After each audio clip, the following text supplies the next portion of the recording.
Central banks are stepping up their actions as inflation slows, but base effects are also at play. Hi, I'm Jun, a researcher at Dxpert. What are the likely impacts on their currencies? United States July CPI saw a slight bump, with price inching up by 0.15% after June's small decline of negative 0.6%. Core CPI also rose, moving up 0.17% from the previous 0.06%. On a yearly basis, headline inflation dipped slightly to 2.9% from 3%, while core inflation eased to 3.2% from 3.3%. The annualized change over 1, 3, and 6 months in core CPI came in at 2%, 1.6%, and 2.8%, with two of these numbers sitting comfortably below the Fed's 2% target. Good news for the central bank. Shelter costs were the big driver of July's inflation bump. Rent surged 0.5%, and owner's equivalent rent climbed 0.4%, both exceeding June's figure and the year's monthly average. However, shelter might become an inflation cooler for the rest of the year, with a projected year-over-year drop to 3.7% by December.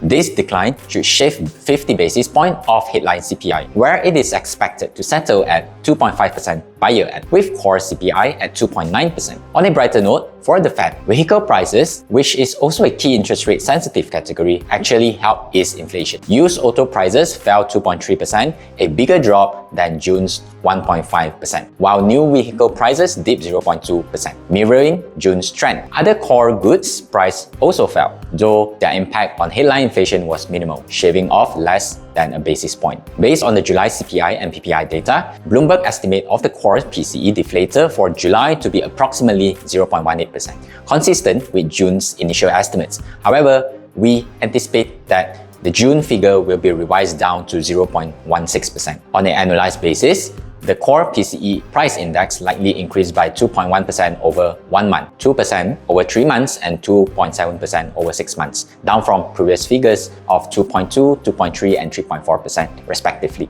Nonetheless, as Fed Chair Jerome Powell has emphasized, the key measure for assessing whether the Fed has met its inflation target is the 12-month change in the PCE deflator. This is expected to rise in July due to unfavorable base effect, which are anticipated to persist if August inflation matches July's pace, which we also expect to be the year-end figure. Now, as of this recording, we are still waiting Powell's speech at Jackson Hole, so I'll hold off on further analysis until the official statement is released. Shifting our focus to the UK, the August Flash Composite PMI survey suggests that the economic recovery still has some steam, with cooling price pressures, particularly in the service sector, likely to be well received by the Bank of England. The PMI rose to 53.4 from 52.8, indicating steady yet cautious growth of 0.3% in Q3, just slightly below expectations. Services are leading this charge, fueled by the first rate cut in 4 years, marking 10 consecutive months of expansion. Manufacturing is also holding its ground,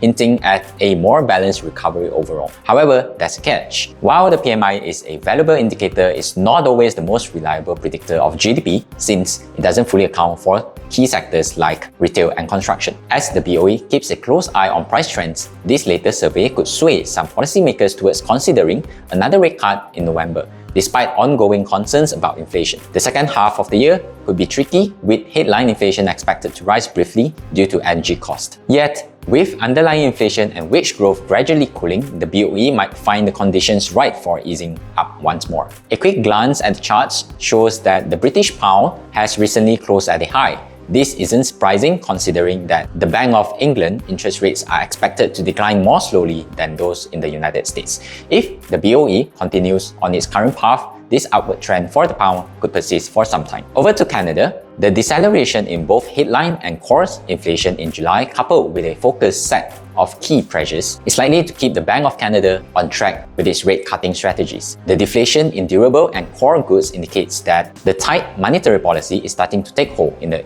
real economy. As the labour market begins to cool, we anticipate a more significant reduction in price pressures within the services sector. In July, headline inflation increased by 0.4% on a non-seasonally adjusted basis. This modest rise contributes to the annual inflation rate slowing to 2.5%, down from 2.7% in June, and a peak of 8.1% in June 2022. For the Canadian dollar, even though the decline in interest rate is lower than in the United States, similar to the situation in the UK, the dynamics are different due to its status as a commodity currency tied to oil. With global economic slowdown concerns putting pressures on oil price, this could lead to a counter-trend for the Canadian dollar, explaining the sideways movement we have observed in the charts. Any significant change in these trends would likely require a major shift in either of these factors. I hope today's discussion has been helpful. Currencies are closely tied to interest rates, so keeping a close watch on these changes is crucial. Thanks for tuning in. I hope you have found today's video insightful. Everything I've shared comes from a mix of research and my own perspective. Remember, when it comes to trading or investing, always do your own homework and stay aware of the risk.